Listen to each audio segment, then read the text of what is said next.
السلام علیکم ورحمۃ اللہ وبرکاتہ۔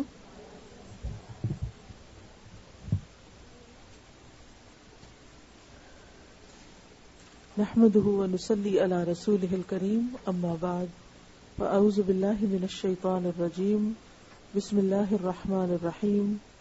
رب اشرح لي صدری ويسر لي امری واحلل عقدۃ من لسانی یفقهوا قولی۔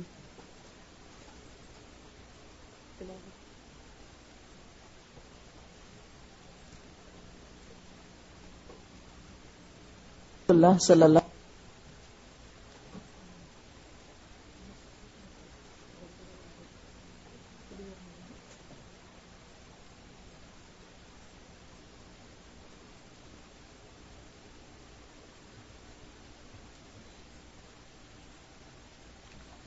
نحمده ونصلي على رسوله الكريم، اما بعد فاعوذ باللہ من الشیطان الرجیم، بسم اللہ الرحمن الرحیم۔ رب اشرح لي صدری ويسر لي امری واحلل عقدۃ من لسانی یفقهوا قولی۔ یا ایھا الذین آمنوا کتب علیکم الصیام کما کتب علی الذین من قبلکم لعلکم تتقون۔ اے لوگو جو ایمان لائے ہو، تم پر روزے فرض کر دیے گئے جس طرح تم سے پہلے انبیاء کے پیرووں پر روزے فرض کیے گئے تھے۔ اس سے توقع ہے کہ تم میں تقوی کی صفت پیدا ہوگی۔ چند مقرر دنوں کے روزے ہیں۔ اگر تم میں سے کوئی بیمار ہو یا سفر پر ہو تو دوسرے دنوں میں اتنی ہی تعداد پوری کر لے، اور جو لوگ روزہ رکھنے کی قدرت رکھتے ہوں پھر نہ رکھیں تو وہ فدیہ دیں۔ ایک روزے کا فدیہ ایک مسکین کو کھانا کھلانا ہے، اور جو اپنی خوشی سے کچھ زیادہ بھلائی کرے تو یہ اسی کے لیے بہتر ہے۔ لیکن اگر تم سمجھو تو تمہارے حق میں اچھا یہی ہے کہ تم روزہ رکھو۔ رمضان وہ مہینہ ہے جس میں قرآن نازل کیا گیا ہے، جو انسانوں کے لیے سراسر ہدایت ہے اور ایسی واضح تعلیمات پر مشتمل ہے جو راہ راست دکھانے والی اور حق کو باطل کا فرق کھول کر رکھ دینے والی ہیں۔ لہذا اب سے جو شخص اس مہینے کو پائے اس کو لازم ہے کہ اس پورے مہینے کے روزے رکھے، اور جو کوئی مریض ہو یا سفر پر ہو تو وہ دوسرے دنوں میں روزوں کی تعداد پوری کر لے۔ اللہ تمہارے ساتھ نرمی کرنا چاہتا ہے، سختی کرنا نہیں چاہتا۔ اس لیے یہ طریقہ تمہیں بتایا جا رہا ہے تاکہ تم روزوں کی تعداد پوری کر سکو، اور جس ہدایت سے اللہ نے تمہیں سرفراز کیا ہے اس پر اللہ کی کبریائی کا اظہار اور اعتراف کرو اور شکر گزار بنو۔ اور اے نبی صلی اللہ علیہ وسلم، میرے بندے اگر تم سے میرے بارے میں پوچھیں تو انہیں بتا دو کہ میں ان سے قریب ہی ہوں۔ پکارنے والا جب مجھے پکارتا ہے میں اس کی پکار سنتا ہوں اور جواب دیتا ہوں۔ لہذا انہیں چاہیے کہ میری دعوت پر لبیک کہیں اور مجھ پر ایمان لائیں۔ یہ بات تم انہیں سنا دو، شاید کہ وہ راہ راست پا لیں۔ تمہارے لیے روزوں کے زمانے میں راتوں کو اپنی بیویوں کے پاس جانا حلال کر دیا گیا ہے۔ وہ تمہارے لیے لباس ہیں اور تم ان کے لیے لباس ہو۔ اللہ کو معلوم ہو گیا کہ تم لوگ چپ کے اپنے آپ سے خیانت کر رہے تھے، مگر اس نے تمہارا قصور معاف کر دیا اور تم سے درگزر فرمایا۔ اب تم اپنی بیویوں کے ساتھ شب باشی کرو، اور جو لطف اللہ نے تمہارے لیے جائز کر دیا ہے اسے حاصل کرو، نیز راتوں کو کھاؤ اور پیو، یہاں تک کہ تم کو سیاہی شب کی دھاری سے سفید صبح کی دھاری نمایاں نظر آ جائے۔ تب یہ سب کام چھوڑ کر رات تک اپنا روزہ پورا کرو، اور جب تم مسجدوں میں معتکف ہو تو بیویوں سے مباشرت نہ کرو۔ یہ اللہ کی باندھی ہوئی حدیں ہیں، ان کے قریب نہ پھٹکنا۔ اس طرح اللہ اپنے احکام لوگوں کے لیے بصراحت بیان کرتا ہے۔ توقع ہے کہ وہ غلط رویے سے بچیں گے۔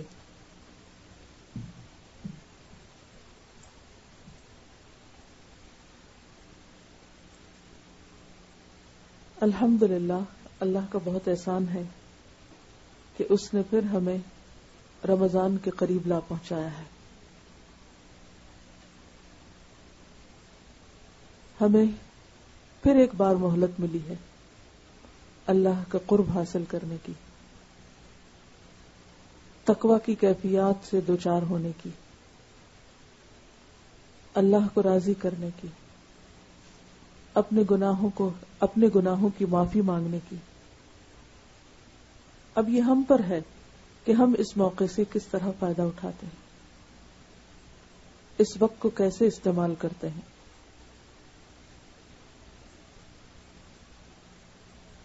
یہ زندگی ویسے ہی مختصر ہے، گنی چنی ہے، لیکن خاص طور پر جب ایک سال کے بعد رمضان کا موقع آتا ہے تو احساس اور شدید ہو جاتا ہے کہ وقت کے ساتھ ساتھ ہم سب اپنی عمر کے اگلے حصے میں جا رہے ہیں، جب جسمانی طاقت اور قوت کم ہوتی چلی جاتی ہے، اور پھر اس بات کی بھی خبر نہیں کہ کب تک ہمیں مزید یہ مواقع میسر ہوں گے۔ لہذا جیسے زندگی کا ہر دن ہمیں آخری دن سمجھ کر گزارنا چاہیے، اسی طرح اس رمضان کو بھی آخری رمضان سمجھ کر گزاریں۔ اگر اللہ سبحانہ وتعالی اگلے سال پھر موقع دے دے تو یہ سراسر اس کی عنایت اور رحمت ہوگی، ہمارا حق نہیں۔ جس طرح صرف اس کی رحمت اور اس کی عنایت کی وجہ سے ہمیں رمضان نصیب ہو رہا ہے، اسی طرح صرف اس کی رحمت ہمیں مزید مواقع دے سکتی، لیکن اس موقع کو غنیمت سمجھیے اور ایک ایک دن کو بھرپور طریقے سے استعمال کیجیے کہ کوئی بھی لمحہ ضائع نہ ہونے پائے۔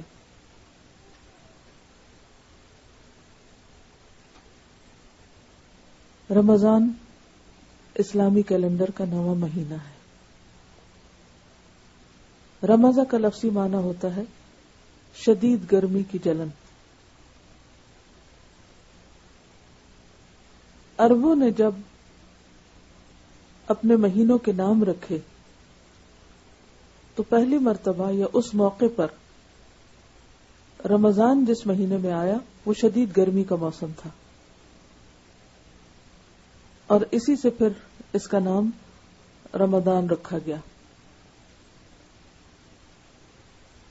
رمضہ کا لفظ باریک ہونے کے لیے دو پتھروں کے درمیان رکھ کر کوٹنے کو بھی کہتے ہیں، اس اعتبار سے بھی رمضان ہمارے اندر عاجزی اور ہمبلنس پیدا کرنے کا موقع ہے کہ جس میں ہم اپنے بہت سے ایسی عادات اور بہت سے ایسی باتیں اور اخلاق کے بہت سے ایسے پہلو جن کی ہم اصلاح کرنا چاہتے ہیں، تو یہ مہینہ اس کا بھی ایک بہترین موقع ہے۔ جسمانی اعتبار سے گرم صحرا میں رہنے والے روزے کی حالت میں اور ویسے بھی گرمی کے اس مہینے میں پیاس کی شدت سے اس طرح دوچار ہوتے کہ گویا پورا جسم اندر سے جل رہا ہے، اور اس کے لٹرل میننگ میں، رمضان کے لٹرل میننگ میں یہ بھی آتا ہے کہ شیپ کو سکن کے اندر رکھ کے بیک کرنا، یعنی جو بھیڑ ہوتی ہے نا، اس کو آپ نے عربوں کے ہاں کبھی کھانا کھایا ہوگا کہ پورا لیمب جو ہے وہ روسٹ کرتے ہیں، تو بعض اوقات وہ سکن کے اندر ہی اس کو روسٹ کرتے ہیں، مطلب کاٹ کے کرتے ہیں نا بعض اوقات، لیکن بعض اوقات سکن کے اندر ہی۔ تو سکن کے اندر جب شیپ کو روسٹ کیا جاتا ہے اور وہ اندر سے گل جاتی ہے تو اس کے لیے بھی لفظ رمضان آتا ہے۔ گویا رمضان کا مہینہ انسان کو اندر سے پوری طرح گلا دیتا ہے، نرم کر دیتا ہے، گلا ہوا گوشت جو ہوتا ہے وہ نرم ہوتا ہے۔ جسمانی طور پر بھی شدید گرمی کی کیفیت اندر محسوس ہوتی۔ کینیڈا جیسے ٹھنڈے ملک میں رہنے والے شاید اس کا اندازہ نہ کر سکے، بہرحال اس دفعہ تو سپٹمبر کا مہینہ 9واں مہینہ ہے اور رمضان بھی 9th منتھ ہے، اور موسم پہلے کی نسبت کچھ گرم ہی ہے، تو تھوڑا بہت اس سے اس کو ایکسپیرینس کریں گے. لیکن جس طرح جسمانی طور پر انسان اندر سے گل جاتا ہے یا گرم ہو جاتا ہے یا بیک ہو جاتا ہے یا روسٹ ہو جاتا ہے، اسی طرح صرف جسمانی طور پر نہیں، روحانی طور پر اور باطنی طور پر ہم سب کو اندر سے نرم ہونے کی ضرورت ہوتی ہے. اور یہ نرمی تقوی کے ذریعے آتی ہے، حقیقی تقوی، مصنوعی تقوی نہیں کہ جس کا تعلق صرف اوپر کے لبادے سے ہو، کہ اوپر ہم نے ایک خاص قسم کی کیفیت طاری کر لی اور ہم متقی پرہیزگار نظر آنے لگے. تقوی کسی مخصوص لباس کا نام نہیں یا کسی مخصوص آؤٹ لک کا نام نہیں. تقوی نبی صلی اللہ علیہ وسلم کے فرمان کے مطابق ہا ہونا، دل کی طرف اشارہ کر کے آپ نے فرمایا کہ دل کے اندر کی کیفیت کا نام ہے. تو جب تک دل کے اندر وہ عاجزی پیدا نہیں ہوتی اس وقت تک رمضان کا مقصد پورا نہیں ہوتا. اسی طرح رمضان گناہوں کو جلانے، گناہوں کو مٹانے اور گناہوں سے چھٹکارا پانے کا مہینہ ہے. اور وہ کس طرح؟ گناہوں سے بچ کر. کیونکہ جو آیات آپ نے سنی اس میں سے پہلی آیت کیا کہتی ہے؟ لعلکم تتقون، تاکہ تمہارے اندر تقوی پیدا ہو، تمہارے اندر کی صفائی ہو، تمہارے اندر عاجزی پیدا ہو، تمہارے اندر اللہ کے قرب کا احساس پیدا ہو. پھر آپ دیکھیے کہ اسلامی کیلنڈر میں ہر مہینہ سال کے مختلف موسموں میں آتا ہے. یعنی شمسی کیلنڈر کے اعتبار سے ہجری کیلنڈر جو ہے وہ ہر سال 10 دن کم ہو جاتا ہے، جس کی وجہ سے یعنی ہجری کیلنڈر کم ہو جاتا ہے شمسی کے مقابلے میں، جس کی وجہ سے عبادات کے جو مہینے ہیں وہ ہمیشہ ایک موسم میں نہیں آتے بلکہ ان کا موسم تبدیل ہوتا رہتا ہے. جو شخص 34 سال مسلسل روزے رکھے وہ ایک دفعہ یہ پورا سائیکل مکمل کر لیتا ہے کہ سال کے ہر دن میں یا ہر موسم میں وہ ایک طرح سے روزہ رکھ لیتا ہے. مثلا اگر کسی پر روزے سپٹمبر میں فرض ہوئے تو آئندہ 34 سال بعد وہ پھر سپٹمبر میں روزے رکھے گا، اور اس طرح 34 سالوں میں گویا اس نے شمسی کیلنڈر کے سارے مہینوں میں روزے رکھ لیے. اور یہ خوبصورتی ہے اسلامی کیلنڈر کی. اگر شمسی کیلنڈر استعمال ہوتا اور مثلا رمضان جو ہے وہ یا روزے رکھنے کی فرضیت جنوری کے مہینے میں ہوتی تو ہم کیا کرتے؟ ہمیشہ سردیوں میں ہی روزے آتے. ٹھیک ہے، سردیوں میں روزے آنے سے ہمیں ایک سہولت تو ضرور ہو جاتی ہے کہ جلدی وقت گزر جاتا ہے، لیکن جو خوبصورتی اور جو مزہ اس تبدیلی میں ہے کہ انسان جس طرح سال کے باقی حصوں میں باقی موسموں کو انجوائے کرتا ہے اور مختلف تبدیلیوں کے ساتھ اس کے اندر کام کرنے کا بھی مختلف طریقے پر مختلف کام کرنے کا جذبہ پیدا ہوتا ہے، اسی طرح ہر رمضان اپنے اندر تبدیلی کی وجہ سے یعنی موسمی تبدیلی کی وجہ سے اپنے اندر ایک الگ خوبصورتی رکھتا ہے، اس کا ایک الگ احساس ہوتا ہے، اس سے انسان کے جذبات مختلف طرح کے ہوتے ہیں. اس لیے جس بھی موسم میں روزہ ہو اس موسم کو اللہ کی طرف سے آئے ہوئے ایک حکم اور اس حکم کی حکمت کے ساتھ خوشی سے اس کا استقبال کریں. ڈرنا نہیں شروع کریں، کیونکہ عام طور پہ ہم ڈرنے لگتے ہیں اس دفعہ تو بہت لمبا روزہ ہوگا اور اس وقت تو بہت گرمی ہوگی اور پتہ نہیں پیاس کے مارے کیا حال ہوگا، اور اب تو ہم بہت سی بیماریوں کا شکار ہو گئے ہیں، تو کیا خیال ہے ہم پر کوئی رخصت تو نہیں ہم کسی رخصت کے اہل نہیں ہو سکتے کہ کسی طرح ہمیں چھٹی مل سکے. نہیں، اس کی بجائے آپ یہ سمجھیں کہ جس رب نے ہم پر یہ روزے فرض کیے ہیں، کیونکہ اس آیت کے شروع میں آتا ہے نا، یا ایھا الذین آمنوا کتب علیکم الصیام کما کتب علی الذین من قبلکم تو یہ جو روزے فرض کیے گئے ہیں اور پھر رمضان میں فرض کیے گئے، کیونکہ شہر رمضان الذی انزل فیہ القرآن، تو رمضان کے مہینے میں جو فرضیت ہوئی تو اس کے پیچھے ایک خاص حکمت ہے. اس رب کو معلوم تھا کہ ہمارے اندر اتنی وسعت، اتنی طاقت اور اتنی ہمت ہے کہ ہم اللہ کی طرف سے آئے ہوئے اس فریضے کو نبھا سکتے ہیں.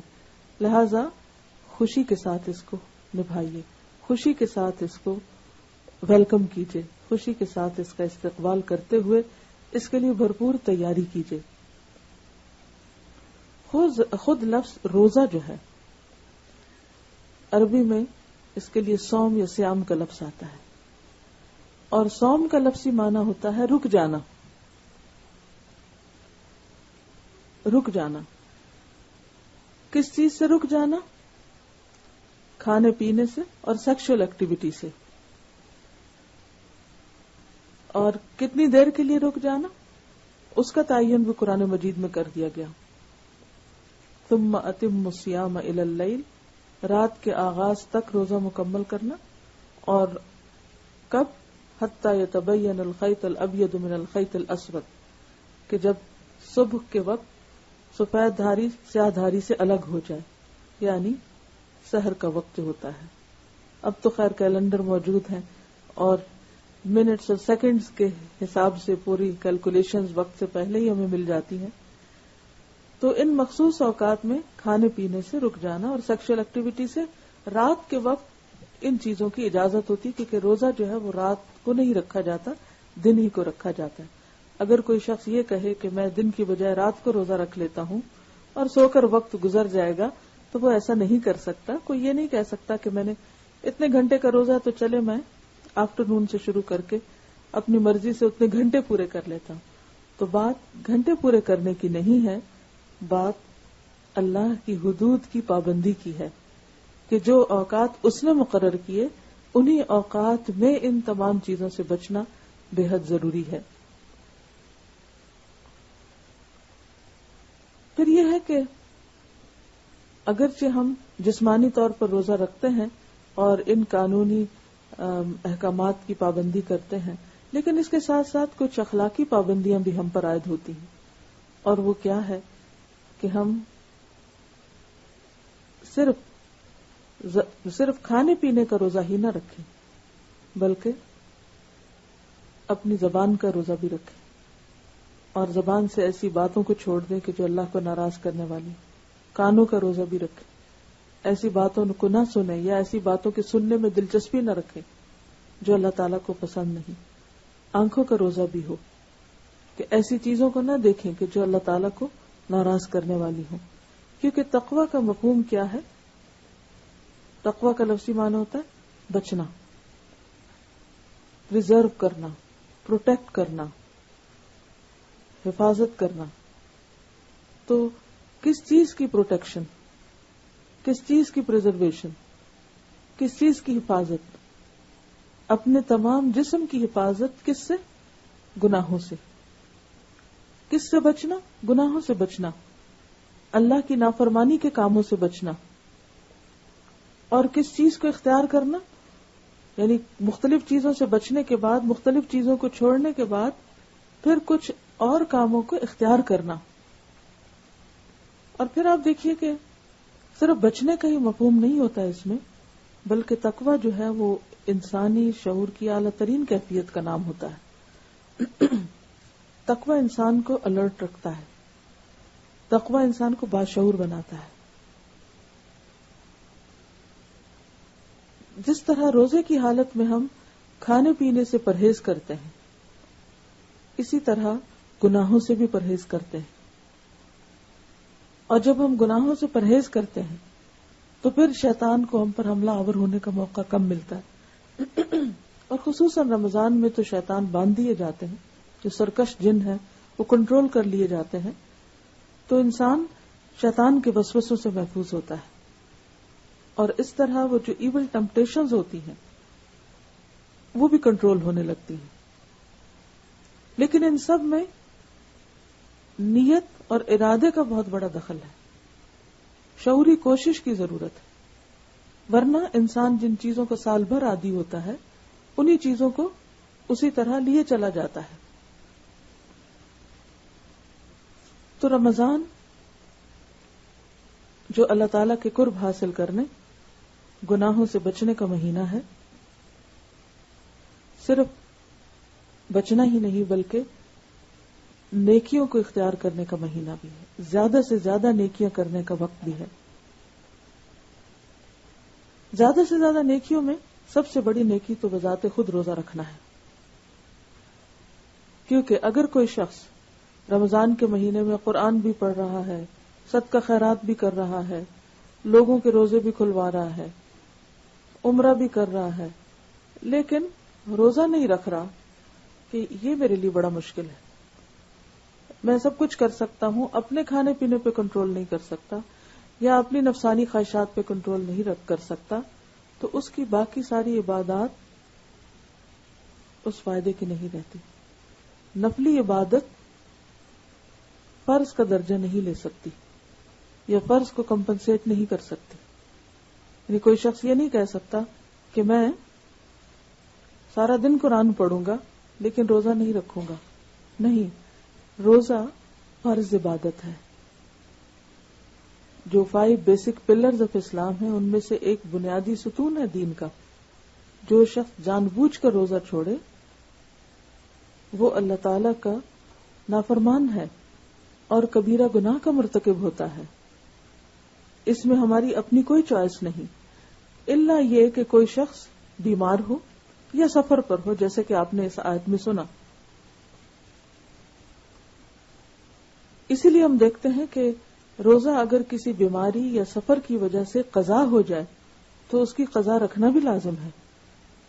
ہم دیکھتے ہیں کہ حضرت عائشہ رضی اللہ تعالی عنہا کہتی ہیں کہ میں رمضان سے پہلے اپنے پچھلے روزے قضا رکھ لیتی تھی. شعبان کے مہینے میں وہ اپنے قضا روزے پورے کر لیتی تھی. بعض اوقات ایسا ہوتا ہے کہ رمضان کے فوراً بعد بھی ایک ٹیمپو بنا ہوتا ہے، تو انسان کے جب رمضان میں روزے چھوٹتے ہیں تو وہ ساتھ ہی رکھ لیتا ہے، سفر کی وجہ سے، بیماری کی وجہ سے یا خواتین اپنی مخصوص حالت کی وجہ سے. لیکن اگر اس وقت نہ رکھ سکے تو نیکسٹ رمضان سے پہلے ان کو رکھ لینا چاہیے. اسی طرح یہ ہے کہ اگر کوئی شخص فوت ہو جائے رمضان کے اندر اور وہ بیماری کی وجہ سے کچھ دن کے روزے نہیں رکھ سکا، تو مرنے کے بعد اس کے وارثوں پر فرض عائد ہوتا ہے کہ وہ اپنے پیارے کے پیچھے اس کے روزے رکھیں. صرف اس بات کی فکر نہ کریں کہ اس کی جائیداد تقسیم کریں، بلکہ اس کے اوپر جو فریضہ عائد ہوتا ہے روزہ کا یا زکوٰۃ وغیرہ کی ادائیگی کا، اس کو بھی پورا کریں. ہاں، اگر یہ کہ کوئی بھی نہ مانے تو پھر اس کے چھوڑے ہوئے مال میں سے پہلے ان روزوں کی قضا دے دی جائے، یعنی ان کا فدیہ ادا کر دیا جائے. پھر اسی طرح یہ ہے کہ اگر کوئی شخص وقت سے پہلے روزہ توڑ بیٹھتا ہے، مثلاً آپ بادل تھے، آپ کو پتہ ہی نہیں چلا، آپ نے سمجھا مغرب ہو گئی، بہت گہرے بادل ہوتے ہیں نا، جیسے آج کل موسم ایسا ہو رہا ہے تو یعنی بادلوں کی وجہ سے بارشوں کا موسم ہے، تو بعض اوقات انسان غلطی سے روزہ کھول بیٹھتا ہے، تو ایسے روزے کی بھی قضا دی جائے گی. اگر وقت سے 5 منٹ پہلے بھی کسی نے روزہ کھول دیا تو اس کو یہ روزہ دوبارہ رکھنا ہوگا.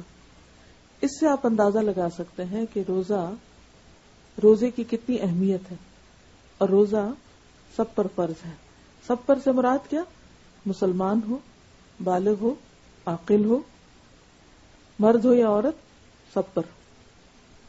ہاں، بچوں پر فرض نہیں، لیکن عادت کے لیے ان کو رکھوایا جا سکتا ہے کہ عادت پڑے ان کو اور سب کے ساتھ اس میں شریک ہوں. اور ویسے بھی کہ صبر لاتا ہے روزہ، تو ان کے اندر بھی ایک پیشنس ڈیولپ ہوگا. عاقل کی شرط کیوں ہے؟ کیونکہ مجنون پر کوئی بھی عبادت فرض نہیں، یعنی جس کو اپنا ہوش نہیں. اب یہ تو دوسروں کو تکلیف میں ڈالنے والی بات ہے نا، کہ اگر یہ کہا جائے کہ جس شخص کے ہوش و حواس یہ سینسز ہی نہیں، اس کو کوئی اور روزہ رکھوائے اور سارا دن اس کے ہاتھ پکڑ کے بیٹھا رہے، اس کو واچ کرتا رہے کہ وہ کچھ کھا نہ بیٹھے یا بھولے سے کوئی غلط کام نہ کر لے، تو اس کی ذمہ داری نہیں. اگر کسی کے ہاں ایسا کوئی شخص ہے کہ جو بڑھاپے کی وجہ سے سٹھیا گیا ہے، یا اس کو ہوش و حواس ہی نہیں رہے، یا یہ کہ اس کے ویسے ہی اس کے اوپر یعنی اس میں کسی قسم کی کوئی عقل نہیں، تو اس کے اوپر روزہ نہیں. اسی طرح یہ ہے کہ بچے پر نہیں، تو بالغ ہونا ضروری ہے. اب بلوغت کی شرائط کیا ہیں خواتین کے لیے؟ اس میں بچیوں کو جب پیریڈ شروع ہو جاتے ہیں تو جس ایج سے بھی وہ شروع ہوں گے اس ایج سے ان پر روزے فرض ہو جائیں گے. آج کل بعض مخصوص غذاؤں کی وجہ سے یا اوور آل جو ہر چیز میں ایک تبدیلی آ چکی ہے، اس تبدیلی کی وجہ سے بعض اوقات ارلی ایج میں بھی پیریڈ شروع ہو جاتے ہیں. لیکن اس کا یہ مطلب نہیں کہ ابھی روزے فرض نہیں ہوئے اور 15 سال کی عمر کا انتظار کیا جائے، کیونکہ ہمارے ایک بات یہ بھی مشہور ہے کہ جب 15 سال کی لڑکی ہوگی تو پھر روزے فرض ہوں گے. نہیں، اگر 10 سال میں کسی کو مینسز شروع ہو جاتے ہیں تو 10 سال میں ہی روزے رکھنے ہوں گے. اور اگر کسی وجہ سے ایسی کوئی بھول چوک ہو گئی یا غلطی ہو گئی کہ روزے نہیں رکھے بچی نے، تو بعد میں ان کی قضا پوری کروا دی جائے. پھر اسی طرح بعض لوگوں کو احساس نہیں ہوتا کہ روزوں کی اہمیت کتنی ہے یا فرضیت کا خیال نہیں ہوتا، اور خصوصاً خواتین جو روزے چھٹتے ہیں عموماً مخصوص حالت کی وجہ سے، تو بعضوں کا دیکھا گیا کہ وہ بعد میں قضا نہیں رکھتی. وہ کہتے ہیں ہم نے کون سے جان کے چھوڑے ہیں، یہ تو اللہ کی طرف سے تھا. بیماری بھی اللہ کی طرف سے ہوتی ہے، اسی طرح اور بھی بہت سی چیزیں اللہ کی طرف سے تھے، لیکن فرض جو ہے وہ فرض ہے. اس لیے ہم سب کو اس بات کی اہمیت کا بخوبی اندازہ ہونا چاہیے کہ کسی بھی قیمت پر فرض نہیں چھوڑا جا سکتا. اگر مجبوری یا عذر کی وجہ سے چھوڑا گیا ہے تو اس کی قضا لازم ہے. تو جن لوگوں کے پچھلے سالوں کے روزے رہتے ہیں وہ اس رمضان کے گزرنے کے بعد اپنا حساب کریں، کب سے بالغ ہوئے، کتنے دن روزے چھوٹتے تھے مہینے میں اور کتنے اب ہیں، ان کو ہر مہینے کچھ نہ کچھ روزے رکھ کر پورا کر لیا جائے، کیونکہ روزوں کے بارے میں بھی سوال ہوگا، کیونکہ بنیادی عبادت ہے. عبادت جو ہے، کوئی بھی عبادت ہو، اس کی قبولیت میں جو اہم ترین شرط ہے وہ اخلاص ہے. قرآن پاک میں اللہ تعالیٰ فرماتے ہیں وَمَا أُمِرُوا إِلَّا لِيَعْبُدُوا اللَّهَ مُخْلِصِينَ لَهُ الدِّينَ وَمَا أُمِرُوا، اور نہیں وہ حکم دیے گئے، إِلَّا مگر لِيَعْبُدُوا اللَّهَ کہ وہ اللہ کی عبادت کرے، مخلصین لہ الدین، دین کو اسی کے لیے خالص کرتے ہوئے. لہذا جب کوئی شخص روزہ رکھے تو اس کے لیے بے حد ضروری ہے کہ وہ صرف اور صرف اللہ کے لیے رکھے، خالص نیت کے ساتھ. دکھاوا یا کسی سے تعریف چاہنا یا کوئی دنیاوی فائدہ اس میں مد نظر نہ ہو، یعنی کوئی شہرت کی طلب نہ ہو کہ فلاں شخص جو وہ بڑا صوام اور قوام ہے، بہت زیادہ روزے رکھتا ہے یا بہت زیادہ راتوں کو جاگتا ہے تو بڑا متقی اور پرہیزگار ہے، یا اپنی کسی دینداری کے اظہار یا اپنی کسی نیکی اور تقوی کی ریاکاری کے لیے، دکھاوے کے لیے روزے نہ ہوں. اور روزہ جو ہے وہ خاص طور پر آپ دیکھیں کہ جب ہم کہتے ہیں نا کہ اللہ کے لیے ہے، تو اللہ سبحانہ وتعالیٰ بھی ایک حدیث قدسی میں فرماتے ہیں کہ الصوم لی وانا اجزی بہ، کہ روزہ میرے لیے ہے اور میں خود اس کی جزا دوں گا. کیونکہ یہ ایک ایسی عبادت ہے کہ جو اللہ اور بندے کے درمیان ہے، یعنی کسی دوسرے کو یہ نہیں پتا ہوتا کہ ہم روزے سے ہیں یا نہیں.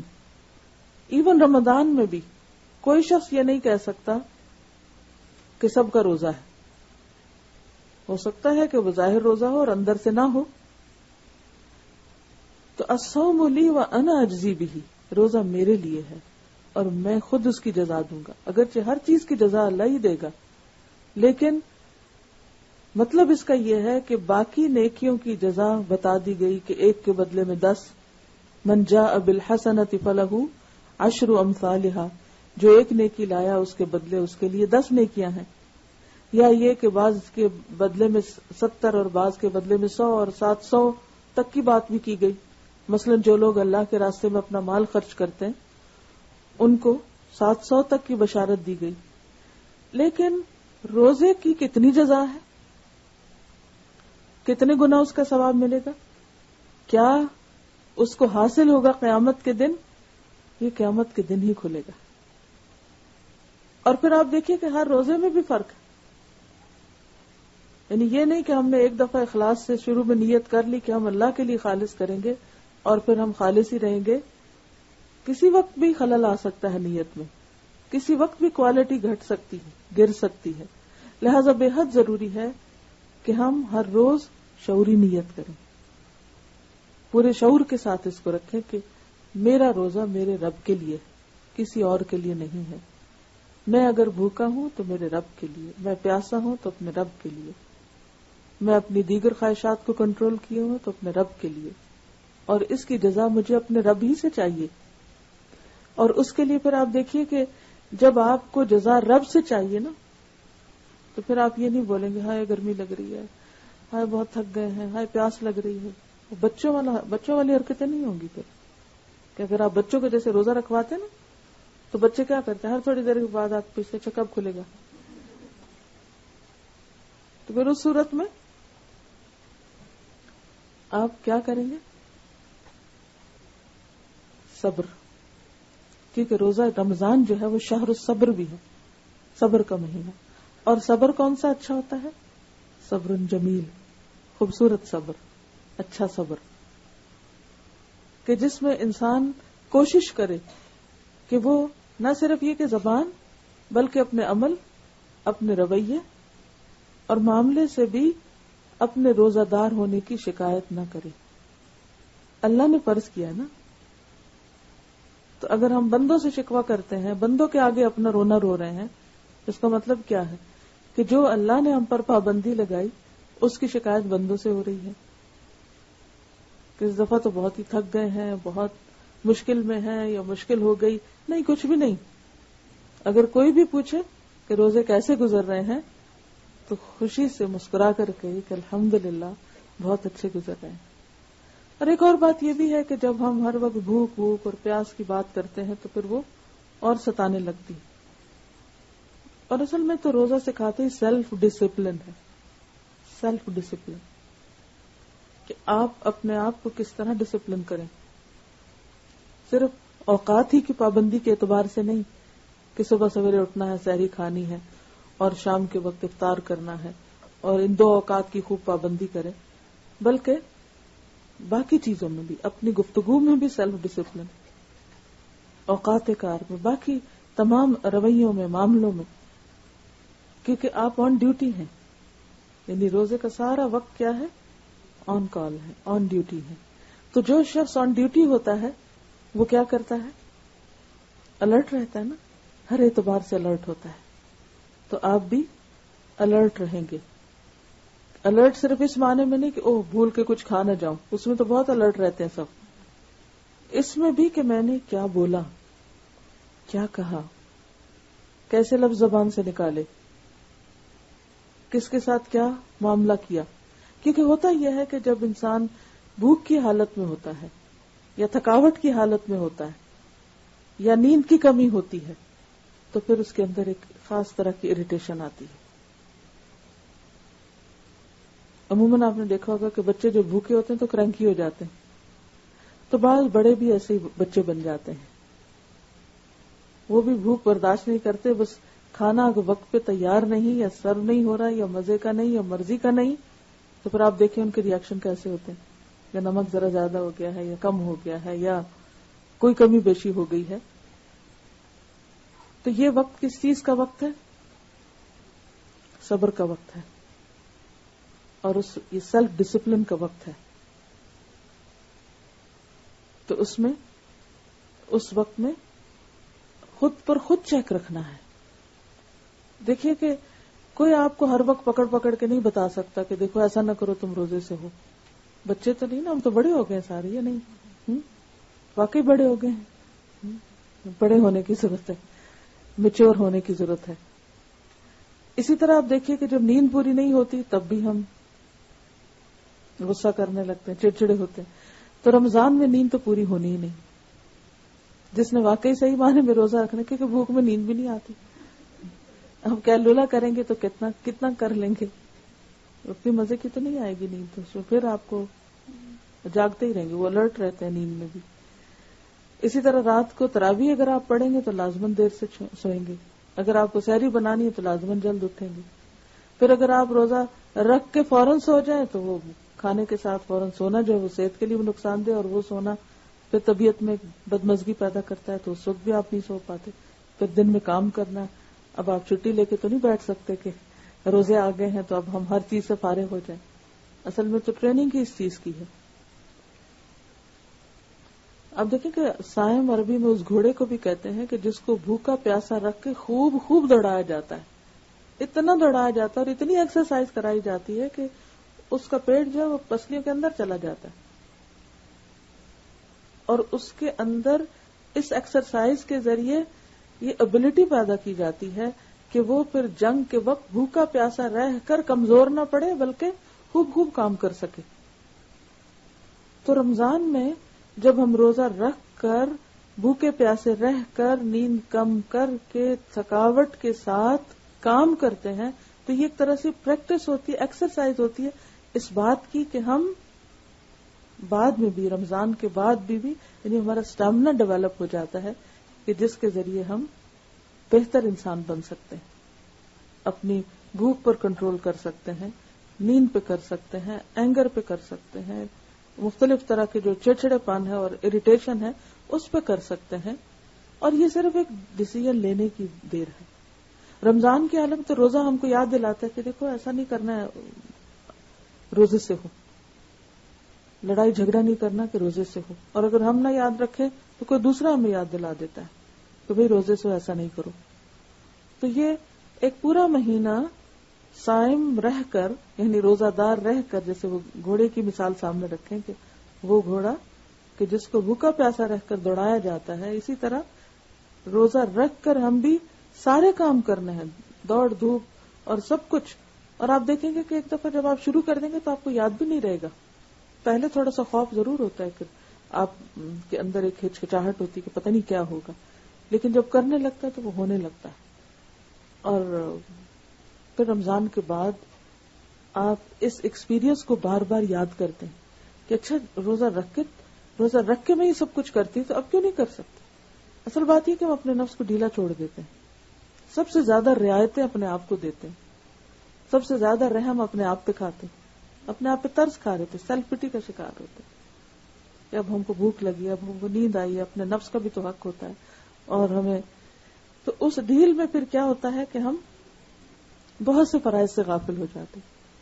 تو یہ موقع ہے ہماری سستی دور کرنے کا, کوتاہی دور کرنے کا. چلیے تھوڑی سی تلاوت سن لیں تاکہ آپ مزید سستی دور ہو جائے, اور کچھ باتیں پھر تراویح سے اور قیام اللیل سے متعلق پھر کرتے ہیں انشاءاللہ تعالی. اس پہ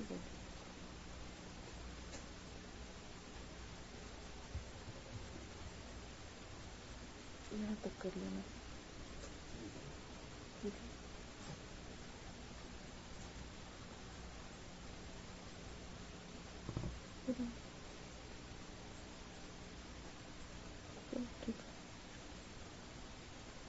آیات دوبارہ اس لیے سن لیجئے کہ آپ کو ماشاءاللہ میجورٹی کا ترجمہ آتا ہے, کیونکہ جو اللہ تعالیٰ کے الفاظ ہیں وہ براہ راست جب ہم سنتے ہیں اور خود اس سے اپنے لیے سبق لے رہے ہوتے ہیں تو میں یہ چاہوں گی کہ سننے کے ساتھ ساتھ جو سبق آپ لے رہے ہیں وہ اپنے ساتھ نوٹ کر لیجئے.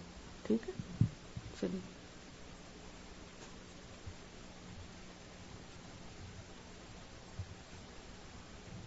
أعوذ بالله من الشيطان الرجيم. بسم الله الرحمن الرحيم. يا أيها الذين آمنوا كتب عليكم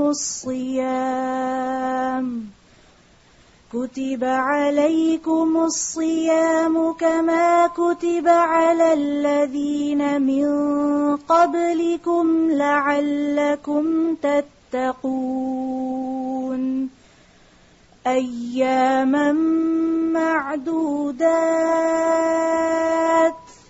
فمن كان منكم مريضا أو على سفر فعدة من أيام أخر. وعلى الذين يطيقونه فدية طعام مسكين. فمن تطوع خيرا فهو خير له. وأن تصوموا خير لكم إن كنتم تعلمون شهر رمضان الذي أنزل فيه القرآن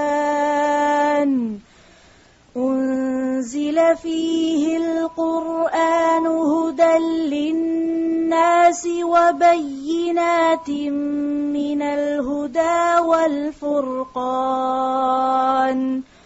فمن شهد منكم الشهر فليصمه ومن كان مريضا أو على سفر فعدة من أيام أخر يريد الله بكم اليسر ولا يريد بكم العسر ولتكملوا العدة ولتكبروا الله على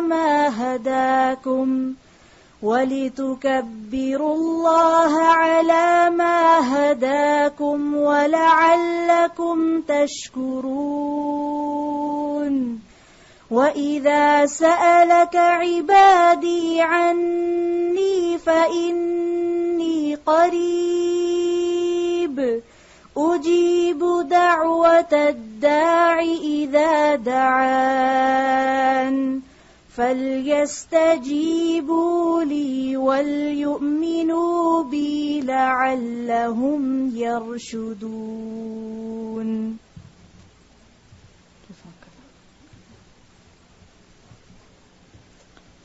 میں جب سن رہی تھی تو چند باتیں میں نے نوٹ کی، آپ بھی پھر ساتھ شیئر کیجئے.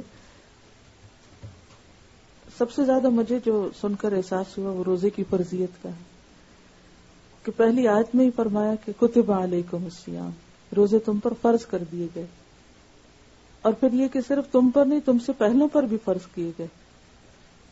اب پہلوں کی مثال کیوں دی گئی؟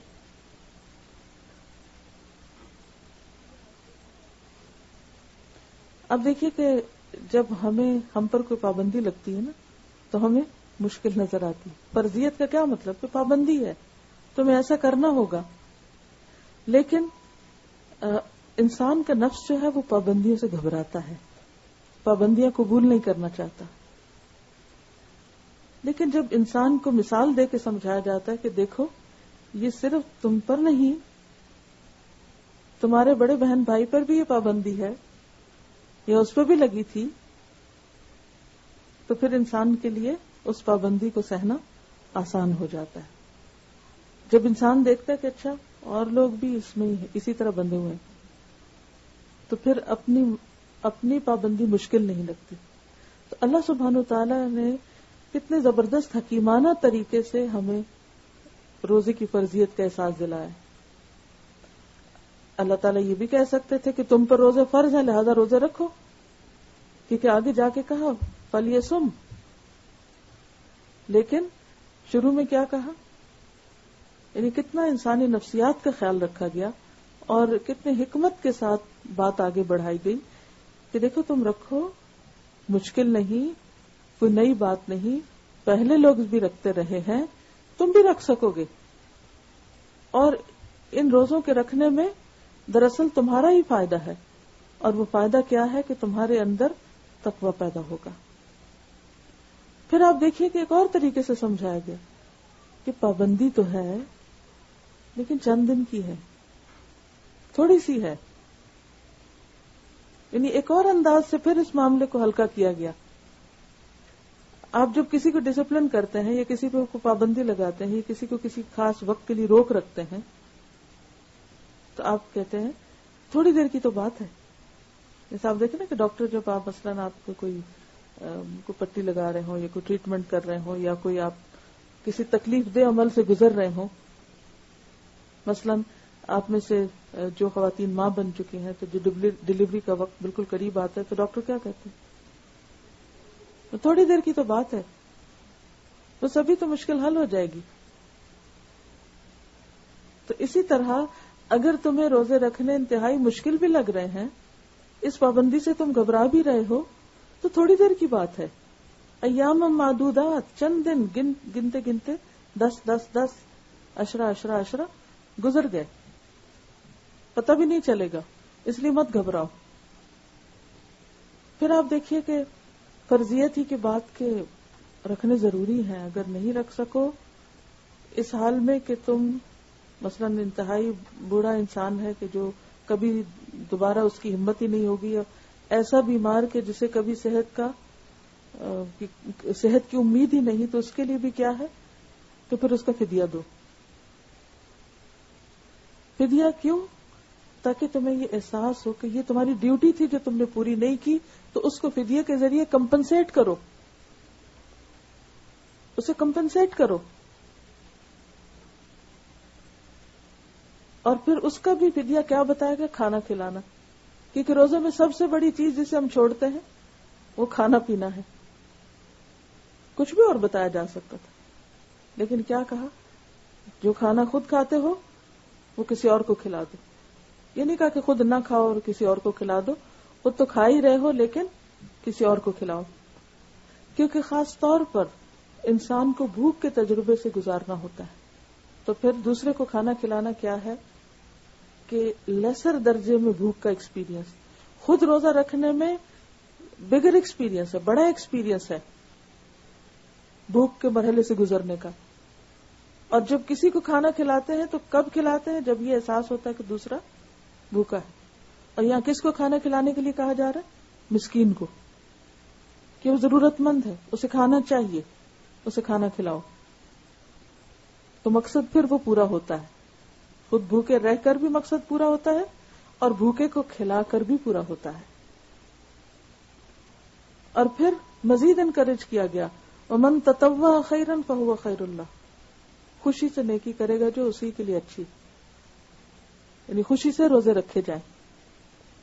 اور پھر آگے کہا وَأَن تَصُومُوا خَيْرٌ لَكُمْ إِن كُنتُمْ تَعْلَمُونَ، اور یہ کہ تم روزے رکھو تمہارے لیے اچھا ہے اگر تم جانتے ہو، اگر تمہیں علم ہے۔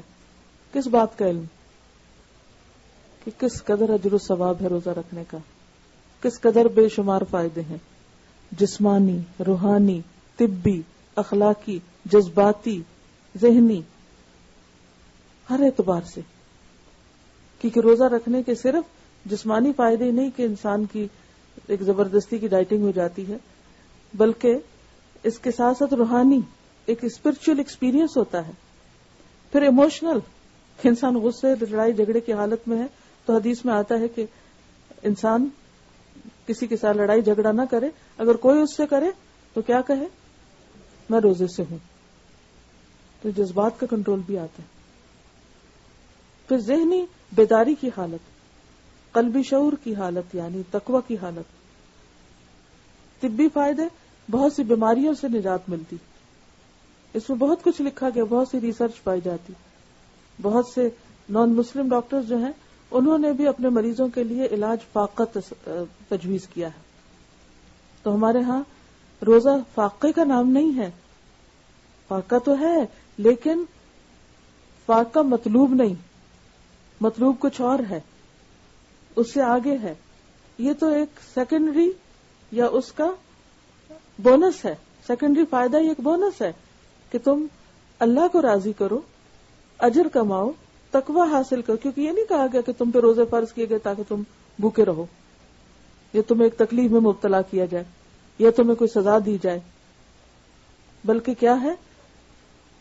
فزیکل فائدہ نہیں بتایا، روحانی فائدہ بتایا، تقوی پیدا ہو، تم اندر سے ایک مضبوط انسان بن سکو۔ کیونکہ بہت سے لوگ آپ دیکھیں کہ جسمانی طور پر بہت خوبصورت ہو سکتے ہیں، بہت فٹ ہو سکتے ہیں، لیکن ایموشنلی انتہائی ویک، اسپرچولی انتہائی کمزور، اخلاق اور کردار کے اعتبار سے انتہائی نازک، کہ ہاتھ لگاؤ تو ٹوٹتے ہیں، چھوٹی سی بات برداشت نہیں کر سکتے۔ کیوں؟ اس لیے کہ اندر کی اسٹرینتھ ہی کوئی نہیں۔ تو یہ اسٹرینتھ کہاں سے آتی ہے؟ یہ روزے سے آتی ہے۔ اگر آپ ویسے ڈائٹنگ کریں تو اس سے آپ دیکھیں کہ تقوی نہیں حاصل ہوتا، یہ ہوتا کیونکہ مقصود ہی نہیں تقویٰ، نیت اور ارادہ ہی نہیں کچھ وہ پانے کی. تو بھوکا رکھ کے تمہیں بھوکا رکھنا مقصود نہیں، تمہیں سزا دینا مقصود نہیں، تکلیف دینا مقصود نہیں، تمہارے اندر انسانیت کا اعلیٰ درجہ پیدا کرنا مقصود ہے، تمہیں انسانیت کے اعلیٰ درجے تک پہنچانا مقصود ہے، تمہارے درجات بلند کرنا مقصود ہے، تمہیں گناہوں سے پاک کرنا مقصود ہے، تمہارے بوجھ ہٹانا تم سے مقصود ہے تاکہ تم ایک بہتر انسان بن سکو. اب دیکھیے کہ انسان جو ہے یہ بون اور فلیش کا نام نہیں، گوشت ہڈی کا نام نہیں. انسان کو اللہ نے فوقیت دی اس کی عقل کی وجہ سے، اس کے شعور کی وجہ سے. تو تقویٰ کیا ہے؟ شعور کی اعلیٰ ترین کیفیت. تو روزہ کیا پیدا کرتا ہے؟ شعور کی اعلیٰ ترین کیفیت کہ جس میں انسان انتہائی سینسیبل بنتا ہے، عقل مند بنتا ہے، اپنے اوپر کنٹرول کر سکتا ہے. یعنی طاقتور ترین انسان کون ہے؟ کہ جو خود کو کنٹرول کر سکے، جو سیلف کنٹرول کر سکے، سیلف ڈسپلن جس کے اندر ہو. اور یہ ساری کیفیات روزے ہی سے پیدا ہوتی ہیں. پھر آپ دیکھیے کہ یہ جو بات ہے نا وَأَن تَصُومُوا خَيْرٌ لَكُمْ، یہ تمہارے حق میں اچھا ہی اچھا ہے. بعض چیزیں انسان کو ناپسند ہوتی ہیں. اب بھوکا پیاسا رہنا کسی کو بھی پسند نہیں، چاہے وہ کوئی کسی بیماری کی وجہ سے رہ رہا ہو یا کوئی ڈائٹنگ کی وجہ سے یا کسی دنیاوی فائدے کے لیے. لیکن اللہ تعالیٰ کہتے ہیں کہ اسی میں تمہاری بھلائی ہے، کیونکہ تم کسی صرف دنیاوی وقتی مقصد کے لیے نہیں کر رہے، تم اللہ کی خاطر کر رہے ہو. تم بیچ میں خدا کو لے کر آئے ہو. تم چیٹ نہیں کرتے کسی. آپ نے دیکھو کہ بہت سے ڈائٹرز چیٹنگ کرتے ہیں، ڈائٹنگ کرتے ہوئے، اور وہ منع کرتے رہتے ہیں کہ دیکھیں اگر آپ چیٹنگ نہیں کریں گے تو آپ کو فائدہ ہوگا، لیکن کہیں نہ کہیں پھسل جاتے ہیں، کنٹرول نہیں کر پاتے. لیکن وہ کون سی قوت ہے کہ جو روزے کی حالت میں آپ کو اتنا پرفیکٹ کنٹرول سکھاتی ہے؟ صرف اللہ کی حاضر ناظر ہونے کا احساس ہے کہ جس میں آپ قطرے کی بھی چیٹنگ نہیں کرتے کہ قطرہ ہی پانی حلق سے نیچے لے جائیں. تو اس سے زیادہ تقویت کی بات اور کون سی ہوگی؟ پھر آپ دیکھیے کہ آگے شہر رمضان الذی انزل فیہ القرآن کے بعد پھر کہا ومن شہد منکم الشہر فلیصم. کتنی تاکید ہے. تم میں سے جو کوئی اس مہینے کو پائے اسے چاہیے کہ روزہ رکھے. کتب علیکم الصیام، پھر کما کتب علی الذین من قبلکم، پھر ایاما معدودات، پھر تطوع خیرا تصوموا خیرا لکم، پھر من شہد منکم الشہر فلیصم. بار بار تکرار ہے. اور پھر یرید اللہ بکم اليسر ولا یرید بکم العسر. اللہ تمہارے لیے آسانی چاہتا ہے، مشکل نہیں چاہتا، مشقت نہیں چاہتا. ہم سمجھتے ہیں کہ آسانیاں حاصل کرنے میں آسانی ہوگی. نہیں، اگر آسانیاں ہوں زندگی، اب تو آپ اردو شعر بھی بھول گئے. کیا کہا ہے شاعر نے؟ اگر آسانیاں ہوں زندگی دشوار ہو جائے. جتنی سہولتیں زیادہ ہوتی ہیں، جتنی آسانیاں ہوتی ہیں، اتنی زندگی دشوار ہو جاتی ہے. جتنی گاڑیاں بن گئی اتنی ٹریفک زیادہ ہو گئی. تو دشواری ہو گئی یا آسانی ہو گئی؟ جہاں آسانی ہوئی وہاں دشواری بھی ہو گئی. جتنے اپلائنسز زیادہ بن گئے ہیں اتنے ہی کچن زیادہ اسٹفڈ ہو گئے ہیں. سامان رکھنے کے لیے اتنی اسپیس چاہیے، اتنے ہی برتن دھو، اتنا ہی ذہن الجھا رہتا ہے، اس کے لیے یہ کرو، اس کے لیے وہ کرو، اس کے لیے وہ کرو. تو اگر آسانیاں ہو زندگی دشوار ہو جائے. لیکن جہاں کہیں مشکل ہوتی ہے مشکلوں سے کبھی نہ گھبرائیں. ان مع العسر یسرا، ان مع العسر یسرا. تو اوپر سارا کہا کہ روزہ رکھو، روزہ رکھنے میں مشکل مشقت، کہا یرید اللہ بکم اليسر ولا یرید بکم العسر. کیوں؟ ایک تو روزہ رکھنے سے آسانی ہے کہ انسان ہلکا پھلکا ہو جاتا ہے، اس کے اندر ایک قوت آ جاتی ہے، اور قوت اور اسٹرینتھ کے ذریعے بہت سی آسان. پھر اگر نہیں رکھ سکتا انسان یا روزے یا سفر کی حالت میں، اس کے بعد یہ بات فرمائی گئی. تو اس میں بھی کیا ہے کہ انسان کو اللہ سبحانہ وتعالیٰ نے آلٹرنیٹ دیا ہے کہ تم بعد میں رکھ لینا. یہ نہیں کہا کہ رکھو نہیں، رکھ لینا، روزہ پھر رکھنا ہے. اسی میں آسانی، کیونکہ سال میں اپنی گنتی پوری، کیونکہ اگلی آیت میں فرمایا وَلِتُكْمِلُوا الْعِدَّةَ، گنتی پوری کرو. گنتی پوری کرنا مقصود ہے. چاہے رمضان کے اندر پوری کرو، اور چاہے بیماری کی وجہ سے رمضان میں پوری نہیں کر سکے تو سال بھر میں پوری کرو. اور اس میں خاص حکمت ہے کہ پورے مہینے کے روزے رکھنے، کیونکہ پورے مہینے پورے سال کے اندر جسم کو جتنا وقفہ چاہیے فوڈ سے پرہیز کرنے کا یا مختلف ایکٹیویٹی سے جو ممنوع ہے سال میں، وہ ضروری ہے. اس سے انسان کی صحت، اخلاق، کردار، شخصیت، ہر چیز پر اثرات پڑتے ہیں. کوئی آپ میں سے اس سلسلے میں کچھ کہنا چاہے گا؟ جی آپ فرمائیے.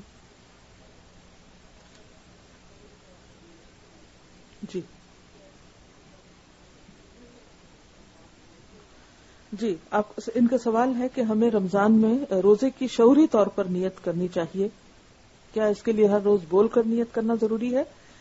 جہاں تک روزے کی نیت کا تعلق ہے تو حدیث میں آتا ہے، نبی صلی اللہ علیہ وسلم نے فرمایا، من لم یجمع الصیام قبل الفجر فلا صیام لہ، جس نے فجر سے پہلے روزے کی نیت نہ کی اس کا روزہ نہیں.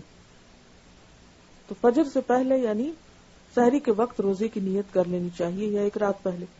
لیکن یہ کہیں نہیں فرمایا کہ نیت بول کے کرنی چاہیے، کیونکہ نیت دل کے ارادے کا نام ہوتا ہے. اب اگر آپ سحری کے وقت اٹھے ہیں تو کیا کرنے اٹھے؟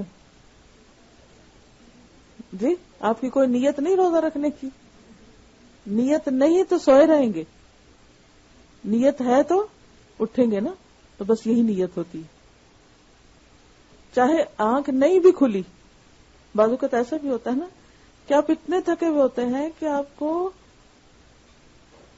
آپ نہیں اٹھ پاتے، تو اس کا کیا مطلب ہے کہ اب روزہ ہی نہ رکھا جائے، کیونکہ ہم نے تو بولی نہیں تھی نیت. بولنا شرط نہیں ہے. رات کو آپ یہ سوچ کے سوئے تھے کیا کہ ہم اٹھیں گے روزہ رکھیں گے، تو بس آپ نہیں اٹھ سکے تو سوتے ہوئے بھی آپ کی نیت برقرار رہی اور وہی کافی ہو گئی. تو اللہ سبحانہ وتعالیٰ نے ہمیں کسی ایسی مشقت میں نہیں ڈالا. اور یہ جو دعا پڑھی جاتی ہے نا، وَبِصَوْمِ غَدٍ نَوَيْتُ مِن شَهْرِ رمضان، تو میں رمضان کے کل کے روزے کی نیت کرتا ہوں. اب یہ لوگ پڑھ رہے ہوتے ہیں سحری کھانے کے وقت اور کہہ رہے ہیں کل کے روزے کی. بھئی آج کا پھر کیا ہوگا؟ یہ مسنون الفاظ نہیں ہے، نبی صلی اللہ علیہ وسلم سے ثابت نہیں ہے. یہ بعد میں کسی نے بنایا اور بیچارے کو میری جیسی عربی ہوگی یہ بھی نہیں پتا کہ آج کے لیے کیا عربی میں لفظ استعمال ہوتا ہے. تو گرامیٹیکلی بھی جی آج کے کچھ بھی پڑھنے کی ضرورت نہیں. دل کا نیت کہتے ہیں دل کے ارادے کو. ہاں یہ جو اس کے آخر میں آپ نے آیت پڑھی نا، وَإِذَا سَأَلَكَ عِبَادِي عَنِّي فَإِنِّي قَرِيبٌ أُجِيبُ دَعْوَةَ الدَّاعِ إِذَا دَعَانِ فَلْيَسْتَجِيبُوا لِي وَلْيُؤْمِنُوا بِي لَعَلَّهُمْ يَرْشُدُونَ، کہ جب میرے بندے آپ سے میرے بارے میں پوچھے تو بتا دیجئے میں قریب ہی ہوں، میں مانگنے والے کی دعاؤں کا جواب دیتا ہوں. انہیں چاہیے کہ وہ بھی میری بات مانے اور مجھ پر اعتماد کریں تاکہ وہ ہدایت پائیں. تو اس سے یہ پتہ چلتا ہے کہ رمضان کے بعد کے ساتھ ساتھ دعا کی بات بھی کی گئی، اور رمضان شروع ہوتے ہی دعاؤں کا سلسلہ شروع ہو جاتا ہے، ایکسٹرا دعاؤں کا. اور اس میں خاص طور پر جو ہی آپ چاند دیکھیں، پتہ نہیں دیکھیں گے بھی یا نہیں، دیکھنے کا اہتمام کرنا چاہیے. نہ نظر آئے تو اور بات ہے، کیونکہ رمضان شروع ہی چاند دیکھنے سے ہوتا ہے. نبی صلی اللہ علیہ وسلم نے فرمایا، اذا رأیتم الہلال فصوموا واذا رأیتموہ فافطروا فان غم علیکم فصوموا 30 یوما. صحیح مسلم کی روایت ہے. رمضان کا چاند دیکھ کر روزہ رکھو اور شوال کا چاند دیکھ کر افطار کرو، اور اگر مطلع ابر آلود ہو یعنی بادل وغیرہ ہو تو 30 روزے پورے کر لو، یعنی شعبان کے بھی 30 دن کر لو، اور اگر رمضان کے آخر میں بھی نہیں چاند دکھا اور بادل ہیں تو روزے 30 پورے کر لو، اگلے دن عید کر لو. تو جو ہی ہم چاند دیکھیں تو کیا پڑھیں؟ اللہم اہللہ علینا بالیمن والایمان والسلامت والاسلام ربی وربک اللہ. یا اللہ ہم پر یہ چاند امن و ایمان، سلامتی اور اسلام کے ساتھ طلوع فرما. اے چاند میرا اور تیرا رب اللہ، یعنی میں تجھے نہیں پوچھ رہا، تیرا رب بھی اللہ اور میرا رب بھی اللہ ہے. تو اس وقت جب چاند کو دیکھ کر دعا پڑھتے تو چاند سے دعا نہیں کر رہے ہوتے بلکہ اللہ سے دعا کر رہے ہوتے ہیں. یہ دعائیں ہم نے الگ سے چھاپ دی ہیں، آپ یہاں سے اگر اویلیبل ہیں آج تو لے جائیے. اور ساتھ ساتھ پڑھنا شروع کر دیجیے. اب یہ بھی کئی لوگ یہ دعا جو ہے نا بس ریچول کے طور پہ پڑھ لیتے ہیں, وہ چاند نظر آ رہا ہے چلو لاؤ کارڈ دیکھ کے تو پڑھ لو. نہیں, اللہ تعالیٰ دعائیں قبول فرماتا ہے. تو کیا دعا کریں کہ یا اللہ امن و ایمان, سلامتی اور اسلام کے ساتھ یہ مہینہ ہم پر گزرے. پھر اسی طرح ایک اور دعا بھی ہے, اللہ اکبر اللہم اہلہ علینا بالامن والایمان والسلامت والاسلام والتوفیق لما تحب وترضى ربنا وربک اللہ. اللہ سب سے بڑا ہے, اے اللہ یہ چاند ہم پر امن و ایمان اور سلامتی و اسلام کے ساتھ نکال, اور اس چیز کی توفیق کے ساتھ جس کو تو پسند کرتا ہے. تو کیا دعا مانگیں گے کہ اللہ ہمیں اس مہینے میں وہ کرنے کی توفیق دے جسے تو پسند کرتا ہے اور جس سے تو راضی ہوتا ہے. اے چاند میرا اور تیرا رب اللہ ہے. پھر اسی طرح آپ دیکھیے کہ سحری کے وقت کوئی خاص دعا نہیں بتائی گئی, لیکن استغفار کرنا سحری پکاتے ہوئے, کیونکہ خاص سحری کی دعا جو ہے وہ استغفار ہے قرآن کے مطابق. وَبِالْأَسْحَارِ هُمْ يَسْتَغْفِرُونَ, کہ سحری کے وقت وہ استغفار کرتے ہیں.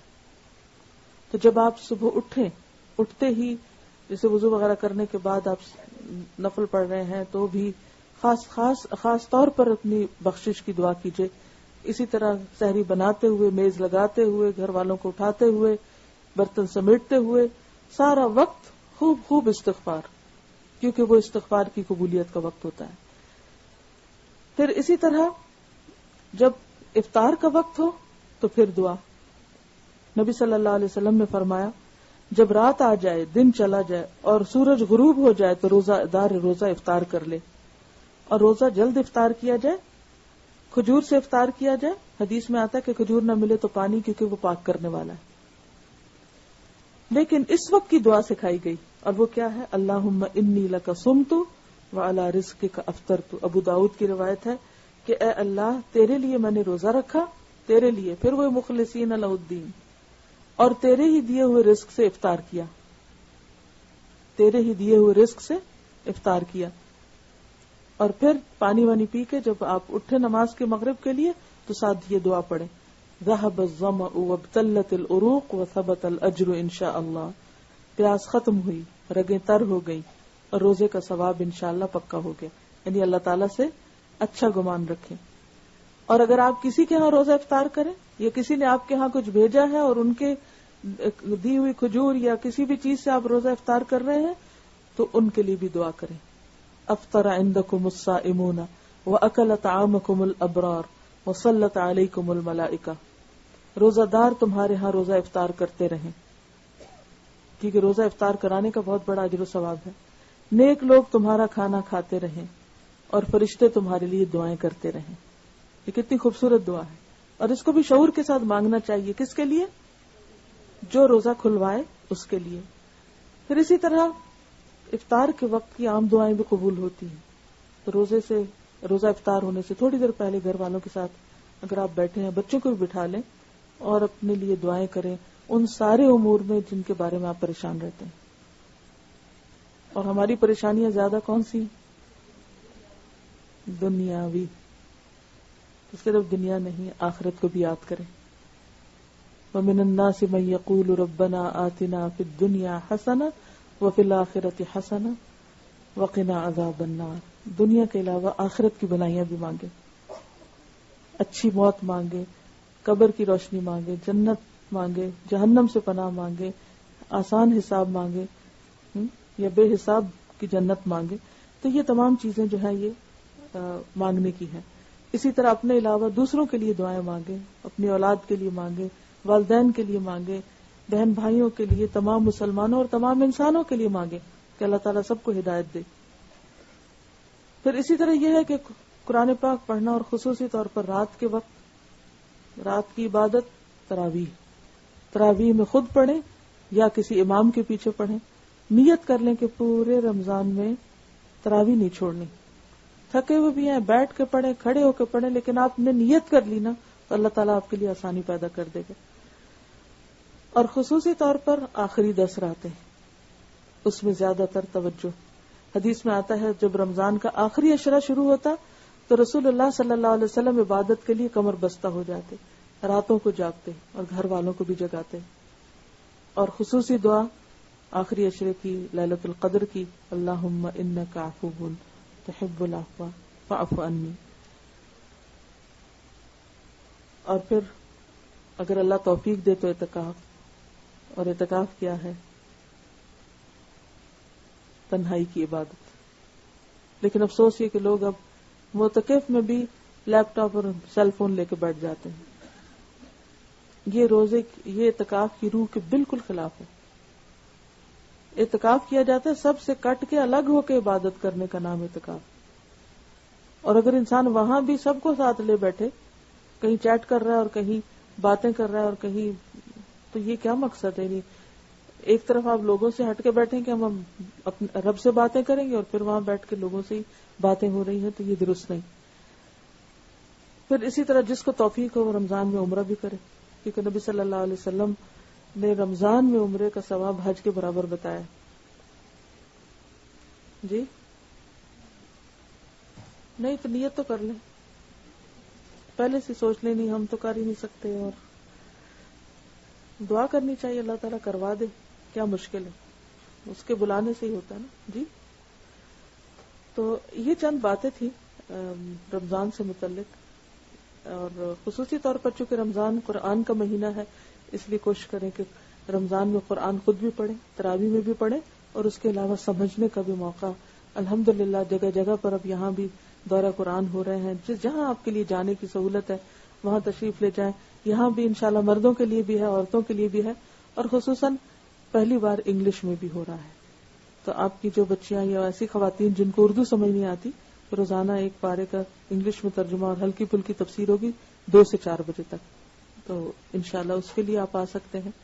اور باقی یہ ہے کہ رمضان میں جو فدیہ اور کفارہ اور خصوصاً صدقہ خیرات جو ہے، کیونکہ نبی صلی اللہ علیہ وسلم رمضان میں جب جبریل علیہ السلام سے ملتے تو تیز آندھی سے بھی زیادہ سخاوت میں تیز ہوتے، ہر ایک کو فیض پہنچاتے.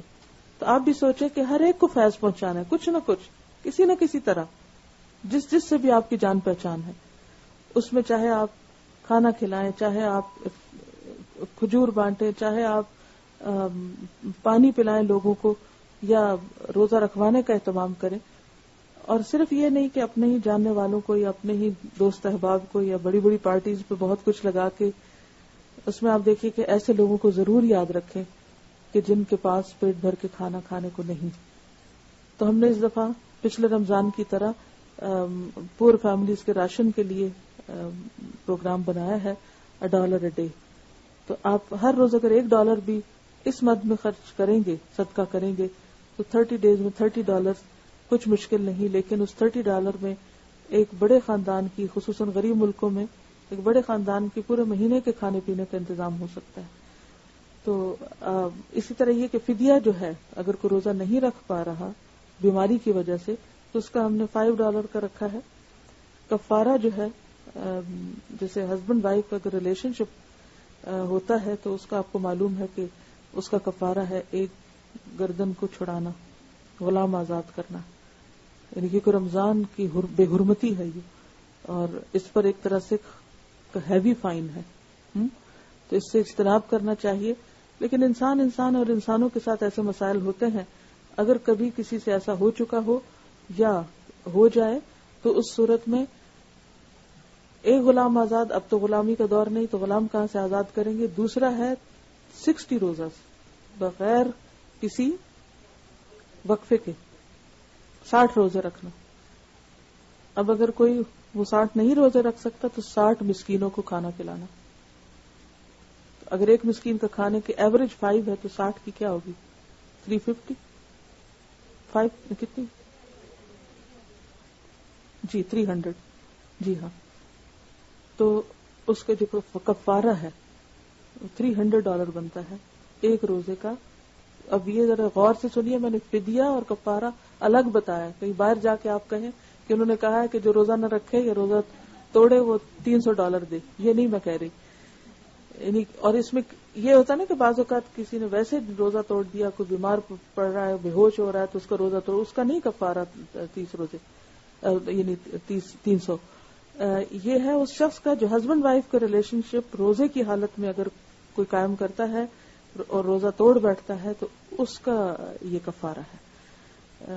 اور فطرانہ جو ہے وہ بھی انشاءاللہ پچھلے سال کی طرح $5 ہی ہوگا, تو رمضان کے آخر میں ہوگا. تو اس کے علاوہ بھی یعنی یہ تو غریبوں کا حق ہے سب کچھ. اور ویسے آپ اپنی خوشی سے اپنی زکوٰۃ نکالیں, صدقہ خیرات کریں, کچھ بھی کریں, تو وہ آپ رمضان سے پہلے کیلکولیشنز کر رکھیں. کوشش کریں کہ رمضان کے وقت میں بہت ایکسٹرا کام نہ ہو, اس میں عبادت پر زیادہ فوکس ہو.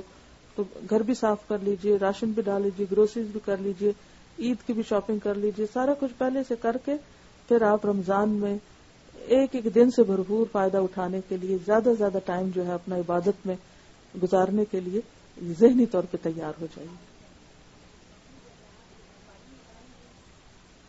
جی تعلیمی اداروں میں دے سکتے ہیں زکوٰۃ. جی آپ کیا کہہ رہے ہیں؟ بالکل صائم بن جائیں, اور پھر یہ کہ صرف اپنی عبادت میں ہی نہ لگ جائیں اور صرف اپنے ہی اعتکاف میں نہ لگ جائیں. انسانوں کی ضروریات اور ان کی خدمت بھی بہت اہم ہے. آپ دیکھیں, ہو سکتا ہے آپ کا دل ہو کہ آپ اعتکاف کریں, اور ہو سکتا ہے آپ کا دل ہو کہ آپ کو بہت اپنی عبادت خوب کریں, لیکن ہو سکتا ہے آپ ہی کے گھر میں کوئی بیمار پڑا ہوا ہو, کوئی بزرگ ہو جس کی خدمت آپ پہ لازم ہو, کوئی اور ہو جو ہاسپٹل میں ہو جس کے لیے آپ کو جانا پڑے. تو اس موقع پر یہ حدیث یاد رکھیں, نبی صلی اللہ علیہ وسلم نے فرمایا کہ میری اس مسجد میں 1 مہینے کے اعتکاف سے بڑھ کر مجھے یہ بات عزیز ہے کہ میں کسی مسلمان بھائی کی حاجت پوری کروں. تو بعض اوقات ہم کسی کوئی ضرورت مند بھی ہو تو ہم کہتے ہیں نا بھائی ہم تو روزے سے ہیں اس لیے ہم تو آج کا سپارہ پورا کریں گے. آپ ضرور پورا کیجئے, لیکن کسی کی حاجت پوری کرنا بھی 1 مہینے کے اعتکاف سے بڑی نیکی ہے, تو اس کو مت بھولیے.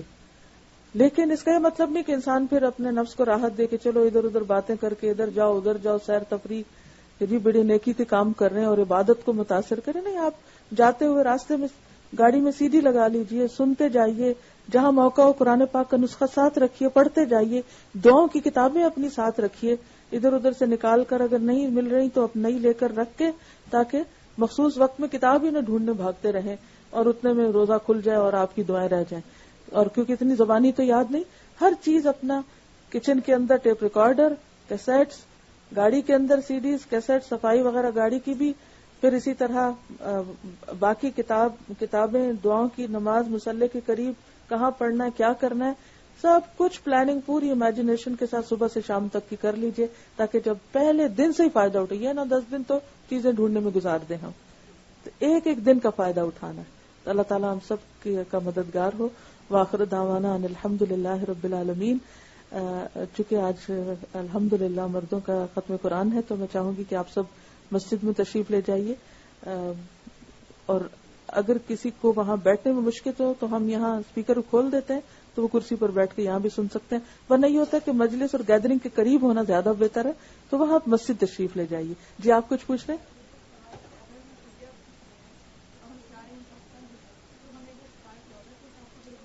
$5 کے حساب سے, کیونکہ ہم یہاں کا دے رہے ہیں, اپنا دے رہے ہیں نا. جی, اور الہدا نے یہ بھجوانے کا اہتمام کیا ہوا, اگر آپ لوگ یہاں جمع کرانا چاہیں تو, کیونکہ ہر شخص $30 بھیجے گا تو کتنا خرچہ آ جائے گا, جب ایک جگہ سے جائے گا تو آسانی ہوگی. جی آپ کچھ کہہ رہے ہیں؟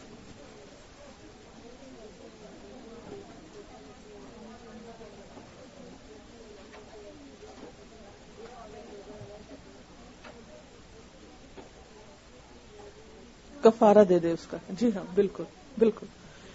وعلیکم السلام.